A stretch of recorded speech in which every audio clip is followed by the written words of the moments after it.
우리보다 먼저 그 길을 가십니다 라는 말씀입니다.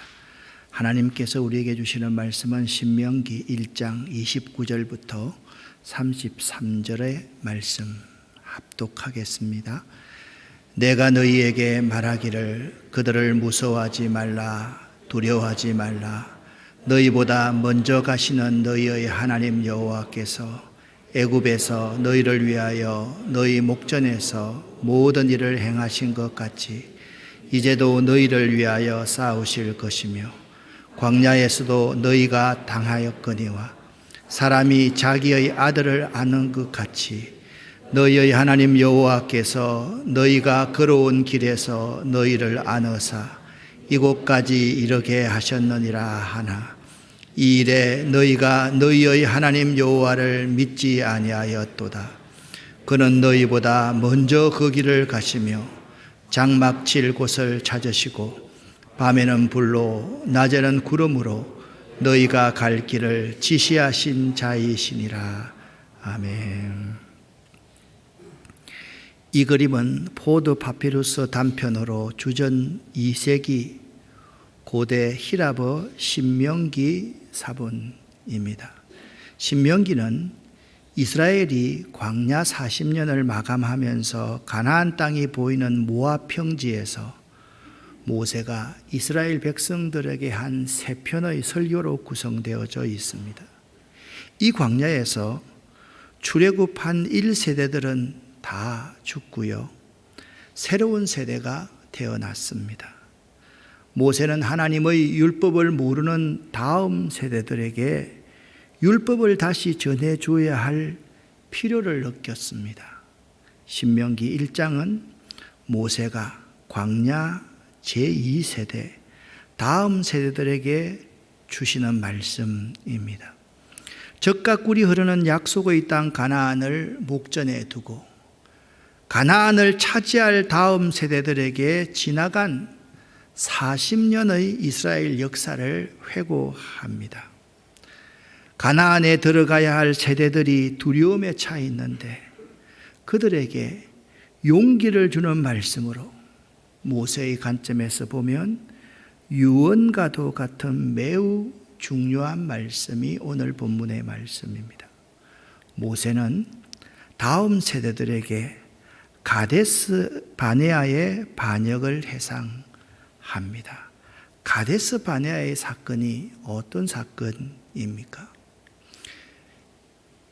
모세는 이스라엘 백성 가운데 두령들 12명을 정탐꾼으로 가나안 땅에 보냅니다. 그런데 12명의 정탐꾼이 돌아오고 난 이후부터 이스라엘 백성의 마음속에 있는 불신앙이 겉으로 드러나기 시작합니다. 그래서 극단적인 원망과 불평을 마구 쏟아내기에 이르렀고, 그 불평과 원망은 하나님의 진노를 사서 그들은 쓰라린 40년의 광야 생활을 겪게 됩니다. 이스라엘의 원망이 무엇일까요? 이 원망이라는 히브리어 라간이라는 단어는 소극적으로 불평하거나 투덜대는 것과 함께 적극적으로는 반항하거나 대적하는 행위까지 포함하는 말입니다. 라간. 실제로 그때 이스라엘 백성들은 모세와 아론을 배격하고요, 새로운 지도자를 세워서 애굽으로 돌아가고자 했습니다. 가데스 바네아를 회상하라. 가데스 바네아의 반역을 회상하라는 의미가 무엇겠습니까?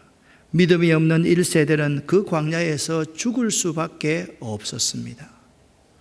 모세의 과거 해상은, 자, 너희 조상들이 이 광야에서 죽을 수밖에 없었다.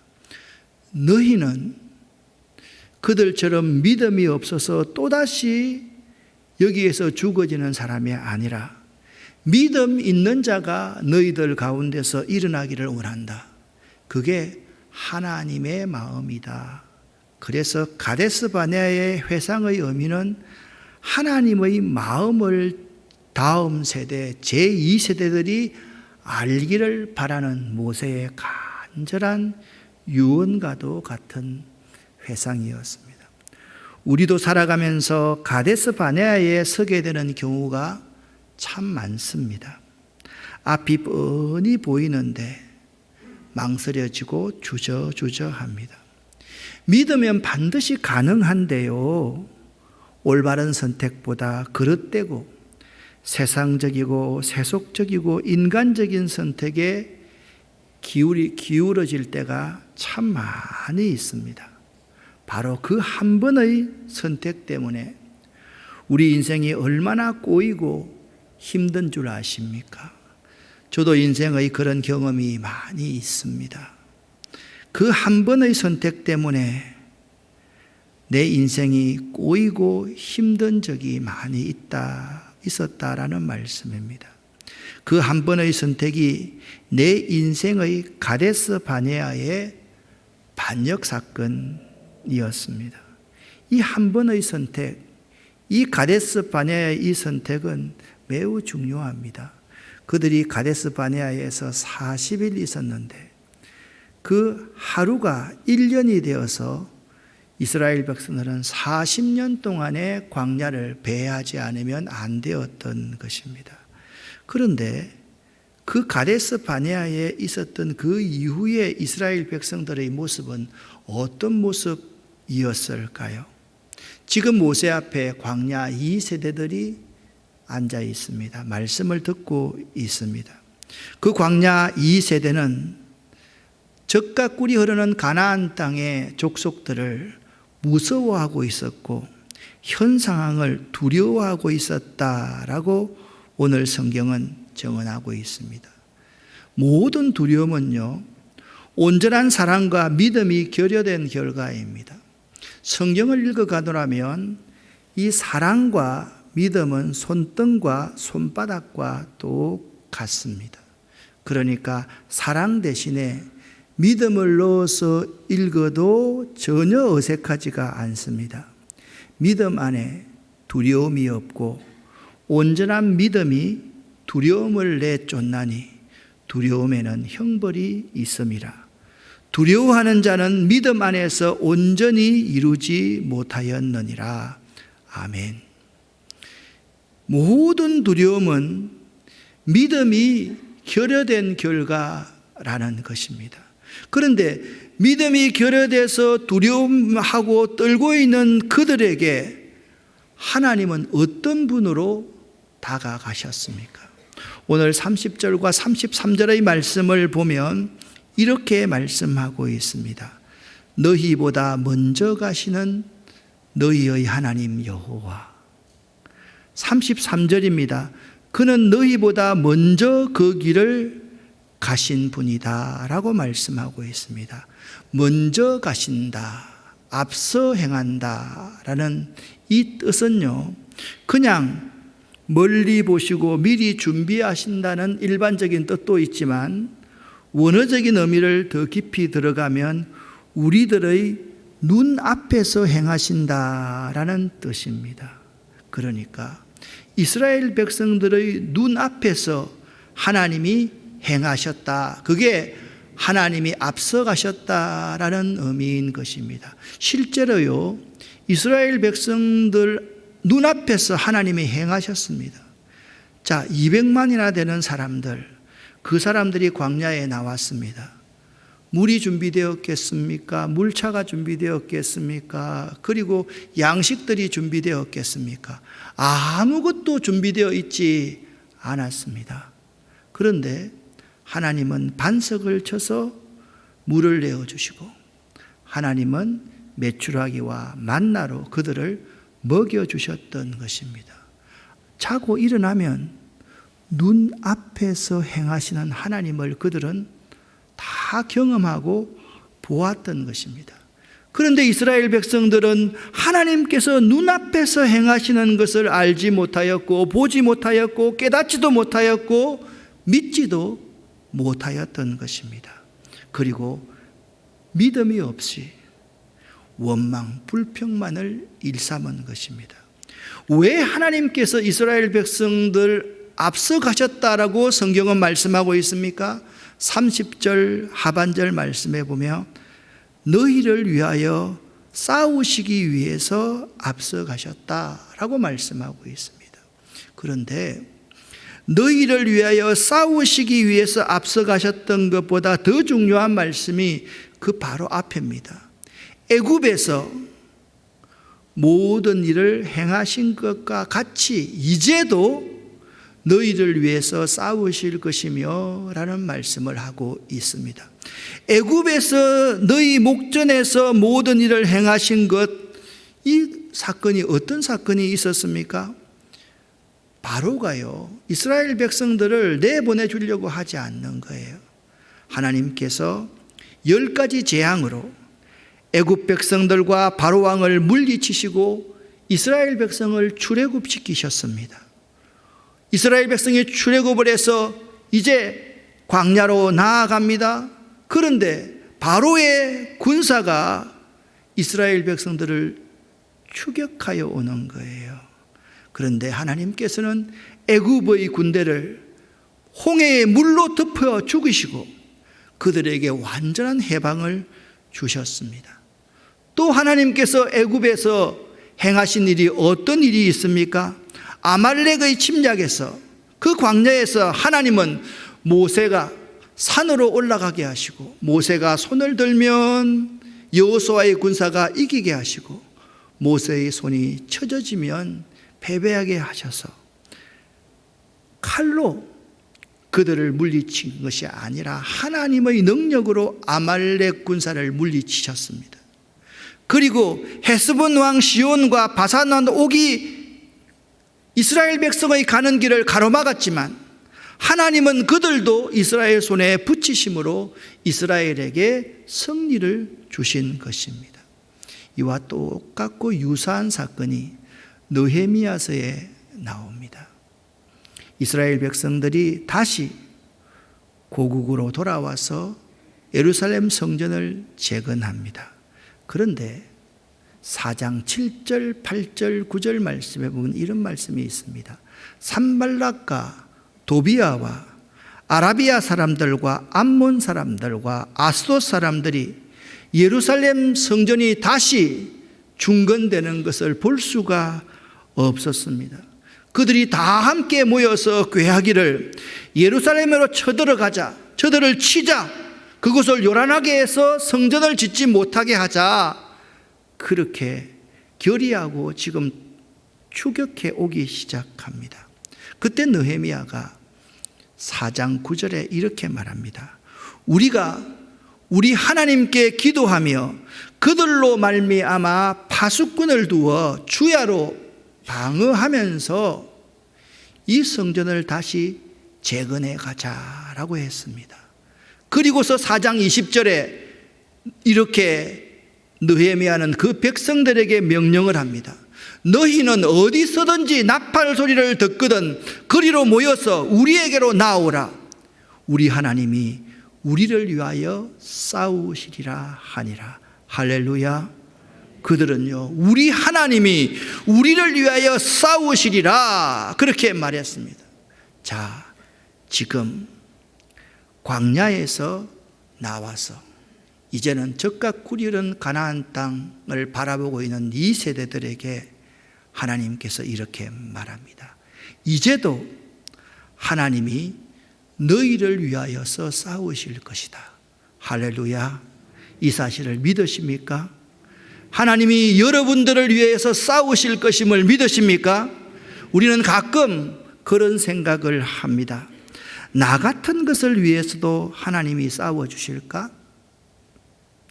나는 부족하고 믿음도 없고 하나님께 죄송한 것이 한두 가지가 아닌데 나 같은 것을 위해서도 하나님이 앞서서 싸워주실까? 그런 생각을 할 때가 참 많이 있습니다. 그것은 하나님을 잘못 이해하는 사람들의 생각입니다. 언제든 어느 곳에서든지 하나님은 우리 편이십니다. 이것이 우리의 믿음입니다. 제가 예를 한번 들어볼게요. 저는 그렇게 정의로운 사람, 또한 이 세상에서 당당하게 살아나가는 사람이 못 됩니다. 부족합니다. 그런데 있잖아요. 우리 교인들이 잘못했다라고 칩시다. 또 오해를 받았다고 칩시다. 우리 교인들이 죄 가운데 빠져 있으면 저는 우리 교인들 앞에 이게 정이냐 정이 아니냐 그런 생각하지 않습니다. 그냥 저는 우리 교인의 편이 됩니다. 그것이 저는 목회자라고 생각합니다. 나머지는 뒷문제입니다. 그들이 아프면 아파하고 그들이 울면 함께 울고 그들이 기쁘면 함께 웃을 수 있는 것이 목회자의 마음입니다. 하물며 절대자이신 하나님이 상대적이고 부족한 존재인 우리들에게 우리가 잘못했다고 다른 편을 들어주시고 우리를 떠나가시는 하나님이 아니라 하나님은 항상 우리 편이 되시는 것입니다. 우리가요, 하나님의 시험거리가 될 때가 참 많아요. 그때가 언젠가 하면 하나님이 우리 편임을 의심하고 믿지 못할 때 우리가 하나님의 시험거리가 됩니다. 하나님이 인생이 아니심을 잊어버릴 때 우리는 하나님의 시험거리가 되는 것입니다.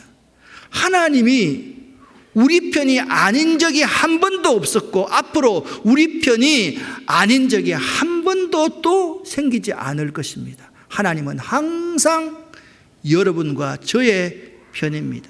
그런데 하나님이 우리 편이 아니지 않는가라는 그 불신의 마음을 마귀가 심어준다라는 것입니다. 하나님이 이스라엘 백성들을, 그러한 부족한 이스라엘 백성들을 얼마나 사랑하시는지 31절을 여러분과 제가 함께 읽어보겠습니다.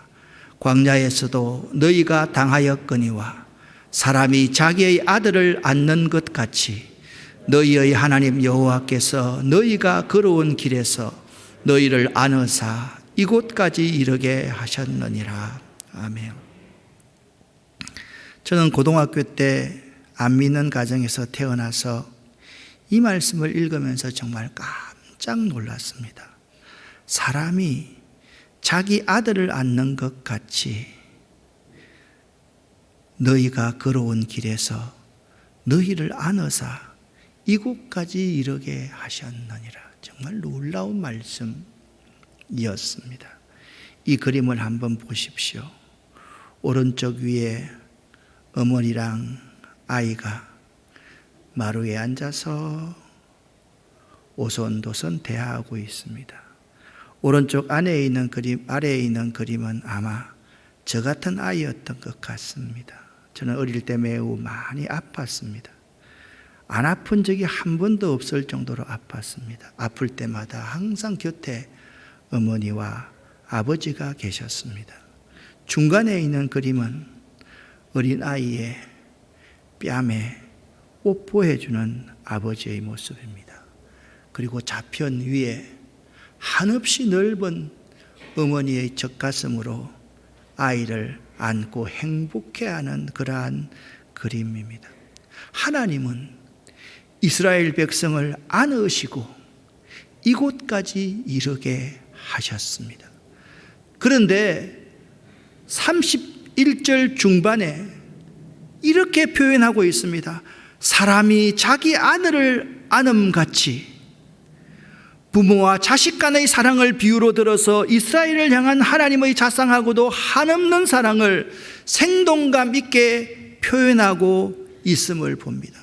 모세는요, 이스라엘 백성들에게, 다음 세대들에게 과거 40년의 이스라엘 역사 속에서 하나님이 그들을 안고 계셨다는 사실을 다시 한번 상기시켜주고 있는 것입니다. 지나간 시절은 하나님이 그 넓은 품으로 200만이 없는 우리들을 모두 그 품에 안아주셨고 그 넓은 팔로서 우리를 감싸주셨다. 그것을 회상시키고 계신 것입니다. 모세가 두려움에 떨고 있는 이스라엘 백성들을 위해서 하나님의 그들을 안으시고 여기까지 오셨다고 가르치고 있는데 그 의미가 무엇이겠습니까? 단순하게 하나님이 우리들을 안으시고 여기까지 오셨다? 그 말만을 강조하고 싶으신 것입니까? 이 의미는 두 가지가 있습니다. 첫 번째입니다. 너희가 너희 힘으로 애굽에서 구원받은 것이 아니지 않느냐? 너희가 너희 힘으로 광야를 지난 것이 아니지 않느냐? 이제 가나안 정복도 너희의 힘과 방식으로 되는 것이 아니라 하나님이 하실 것이다. 할렐루야. 따라합시다. 하나님이 하실 것이다. 내가 할 것이다. 바로 이게 하나님이 그들을 안고 여기까지 오셨다라는 의미인 것입니다. 두 번째입니다. 이제는 보이는 위험과 현상에 집중하지 말고 관심하지 말고 여호와가 누구이신 줄을 알고 그분이 과거에 행하신 일이 무엇인가를 바로 알아 그분과 나와의 관계가 무엇인가를 확인하라는 교훈인 것입니다. 그러니까 우리를 안으시고 여기까지 인도하신 하나님을 기억합시다. 그 의미는 첫 번째, 내가 아니라 하나님이 하실 것이다 라는 의미입니다. 할렐루야. 그리고 나를 향한 하나님과 나를 위한 하나님의 사역에 집중하라. 그러면 하나님께서 모든 문제를 다 해결해 주실 것이다 라는 의미인 것입니다. 그렇습니다. 우리를 안으시고 여기까지 인도하신 하나님을 기억한다는 것은 내가 하는 것이 아니라 하나님이 하십니다. 내가 내 주변에 일어나고 있는 현상, 상황들, 어려움에 관심하지 말고 나를 향한 하나님과 나를 향한 하나님의 그 사역에 집중하라. 그러면 하나님께서 모두 다 해결하실 것이다. 할렐루야. 그 말의 의미인 것입니다. 31절, 32절을 읽어보면 지금까지 하나님께서 두려워하고 떨고 있는 이스라엘 백성에게 내가 너희들보다 앞서가서 싸울 것이다. 두 번째, 내가 너희를 안아서 이곳까지 이르게 했다라고 말씀했습니다. 우리는 지금까지 이 성경을 보면서 이 두 가지만 관심을 했습니다. 이 두 가지보다 더 중요하게 모세가 강조하고 싶은 것이 있습니다. 31절 하반절 말씀을 보면 이런 말씀이 있습니다. 하나님 여호와께서 너희가 걸어온 길에서 너희를 안으사 이곳까지 이르게 하셨느니라. 허나 이 일에 너희가 너희의 하나님의 여호와를 믿지 아니하였다라고 말씀하고 있습니다. 그리고 하나님이 하시고 싶은 말은 무엇입니까?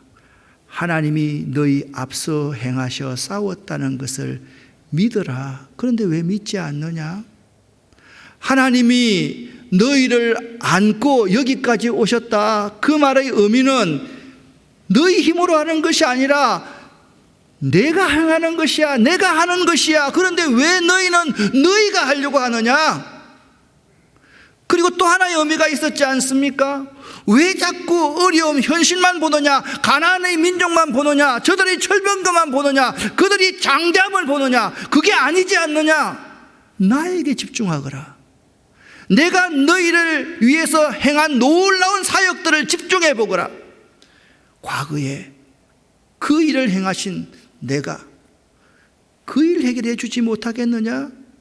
하나님께서 그렇게 말씀하시는데 지금 문제는 이 일에 너희가 하나님 여호와를 믿지 아니하였다라고 말씀하고 있는 것입니다. 이스라엘 백성들은 광야 생활 내내 하나님이 안고 계셨다는 것을 믿지 않았습니다. 그러니 말끝마다 불평과 원망을 달고 살았던 것입니다. 그러나 그 자리에 똑같이 있었던 모세는 이렇게 고백합니다. 지난 광야 생활 동안 내내 하나님이 나를 안으셨다. 할렐루야. 지난 광야 기간 동안 내내 내가 하나님의 품 안에 있었다. 할렐루야. 그렇게 고백하고 있는 것입니다. 여기에 모세와 백성들의 차이가 무엇입니까? 모세는 그들과 똑같은 광야에 있었지만 오직 말씀만 믿고 오직 하나님만 바라봤습니다. 나중에 모세가 이스라엘 백성들에게 유언을 할 때의 말씀이 신명기 33장 27절의 말씀입니다. 함께 읽어보겠습니다. 영원하신 하나님이 내 처소가 되시니 그의 영원하신 팔이 내 아래에 있다다. 아멘. 주의 영원하신 팔 함께 하사 항상 나를, 그렇지 않습니까? 문제는요, 하나님에 대한 우리 인간의 불신입니다. 하나님이 문제가 아니라 하나님이 우리 앞서 행하셔 싸워주실 것이고, 하나님이 우리를 안으셔서 지금까지 여기까지 인도하신 것처럼 앞으로도 인도하신 것인데 우리가 불신하고 있다라는 것입니다. 그렇다면 이스라엘 백성이 불신한 하나님은 이스라엘 백성들을 위해 어떤 일을 하신 분이라고 거듭 말씀하고 있습니까? 33절을 읽어보겠습니다. 그는 너희보다 먼저 그 길을 가시며 장막 칠 곳을 찾으시고 밤에는 불로 낮에는 구름으로 너희가 갈 길을 지시하신 자시니라. 아멘. 그런데 이렇게 하셨는데 이스라엘 백성들의 원망과 불평 소리가 하나님의 귀에 들리는 거예요. 하나님이 노하사 맹세하시면서 이렇게 말씀하셨습니다. 이 악한 세대 사람들 중에는 내가 그들의 조상에게 주기로 맹세한 좋은 땅을 볼 자가 하나도 없으리라. 오직 여분네의 아들 갈렙은 온전히 여호와께 순종하였은즉 그는 그것을 볼 것이요 그가 밟은 땅을 내가 그와 그의 자손에게 주리라 하시고, 여호와께서 너희 때문에, 믿지 않는 불순종하는 너희 때문에 내 모세에게도 진노하사 이르시되 너도 똑같으니 그리로 들어가지 못하리라 말씀하셨다. 참 슬프고 비극적인 장면입니다. 내가 너희에게 거듭 말하였거니와 너희가 반복적으로 듣지 아니하고 여호와의 명령을 거역하고 끄리낌 없이 너희 마음대로 행하였지 않느냐. 너희가 돌아와 여호와 앞에서 통곡하나 여호와께서 너희의 소리를 듣지 아니하시며 너희에게 귀를 기울이지 아니하셨으므로 너희가 가데스에 여러 날 동안 머물렀나니 곧 너희가 머물던 그 날수 40일대로 40년을 유리방황할 것이다 라고 말씀하고 있는 것입니다. 사랑하는 성도 여러분, 사람들은 조금만 어려우면 하나님이 나를 버리신 것 아닌가 라고 불신앙을 표출시킵니다. 사람들은 조금만 어려우면 하나님이 안 계시는 것 아닌가 라고 불신앙을 드러냅니다. 사랑하는 여러분, 우리 삶에 두려움을 주는 일들은 항상 반복적으로 수없이 일어납니다. 그걸 알아야만 됩니다. 우리가 믿는다고 해서 두려움을 주는 그러한 상황과 여건들, 환경들이 주어지지 않는 것이 아닙니다. 그러나 그것이 문제가 아닙니다. 두려움을 주는 그 어떤 것보다도 크고 놀라우신 하나님을 아버지로 믿는다면 모두 다 이겨낼 수 있음을 믿으시기를 예수 이름으로 간절히 축원합니다. 그러기에 우리의 삶은 우리 자신에 의해서 결정되어지지 않고 하나님의 나의 아버지 되심으로 결정되기 때문입니다. 할렐루야. 이것이 매우 중요합니다. 하나님이 나의 아버지 되시는가 그렇지 않느냐, 그것이 우리 인생의 매우 중요한 결정 요인이라는 것입니다.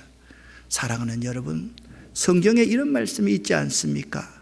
독수리가 새끼를 등에 업고 가다가 이 새끼를 떨어뜨릴 때도 있는데 그것은 더 강하게 하려는 훈련일 뿐이지 새끼를 죽이려는 것은 아니지 않습니까, 여러분?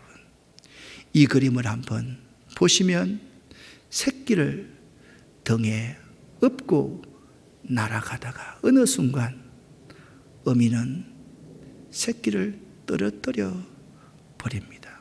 사랑하는 여러분, 믿음의 삶이란 절대자 하나님 그분의 품에 안겨 살아가는 것입니다. 믿음의 삶이란 무슨 일이 일어나도 그 품을 벗어나지 않고 살아가는 것입니다. 그래서 우리의 가슴에 손을 넣는 마음으로 32절을 다시 한번 읽어 볼 수 있기를 바랍니다. 함께 읽습니다. 이 일에 너희가 너희의 하나님 여호와를 믿지 아니하였도다. 아멘. 우리 앞서서 행하시는 하나님, 우리를 위해서 싸우신 하나님, 그리고 우리를 품고 이곳까지 인도하신 그 사랑과 은혜의 하나님, 그 하나님을 진정으로 믿으시는 여러분 되시기를 예수 이름으로 간절히 축원합니다. 기도하겠습니다. 살아계신 하나님 아버지요, 우리는 이제부터 하나님이 내 앞서 행하십니다. 하나님이 나를 아버지처럼 안으시고 이곳까지 오셨습니다. 이 사실들을 확실히 믿는 자들 되기를 원합니다. 우리에게 이 믿음을 주시옵소서. 예수 그리스도 이름으로 기도드립니다. 아멘.